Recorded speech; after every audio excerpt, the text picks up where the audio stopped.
Now, First Alert Weather with meteorologist Tyler Jankowski.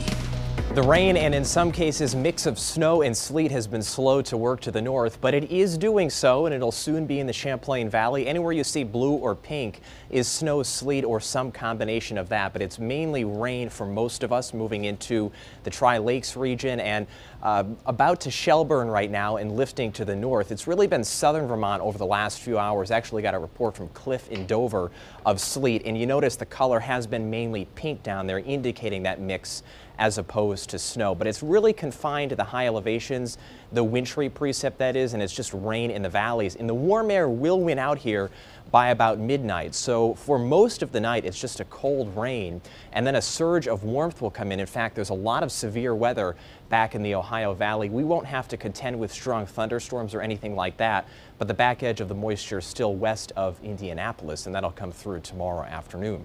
Most of the big-time weather sites are well above freezing, so that's why we're just dealing with rain. It's really the highest elevations above 2,000 feet with some of that mix.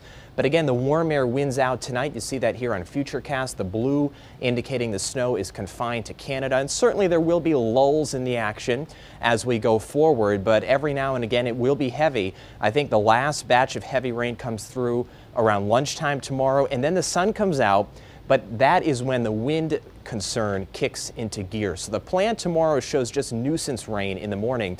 But see how we've added the red 2, 3, 4, 5 o'clock? It's really afternoon and evening with gusts up to 60 miles per hour. Sustained winds certainly less, but the gust is what the concern is for. Rain is generally a low concern, a ½ inch to an inch. Most rivers expected to stay below flood stage. So the high wind warning, all of northern New York, all the way down to the Capital District, into southern Vermont up through about Lebanon, and then it's a lesser wind advisory for the Northeast Kingdom. Slight difference, a little bit less concern in the Northeast Kingdom, where the potential is more for 50 miles per hour as opposed to 60, but really anyone could see a scattered outage tomorrow. And you see here that the concern really starts to ramp up in the Adirondacks by about 2 o'clock, and then the orange shading here covers over everyone by 5 and 6 o'clock.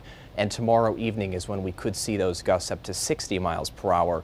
And thankfully by Thursday things will settle down. Thursday is a lull, but on Friday there is some snow that comes in. It could yield 1 to 3 inches of snow, especially on the grass. So we have the alert for the strong wind gusts tomorrow. Thursday, a nice break in the action, but it's cold, 36.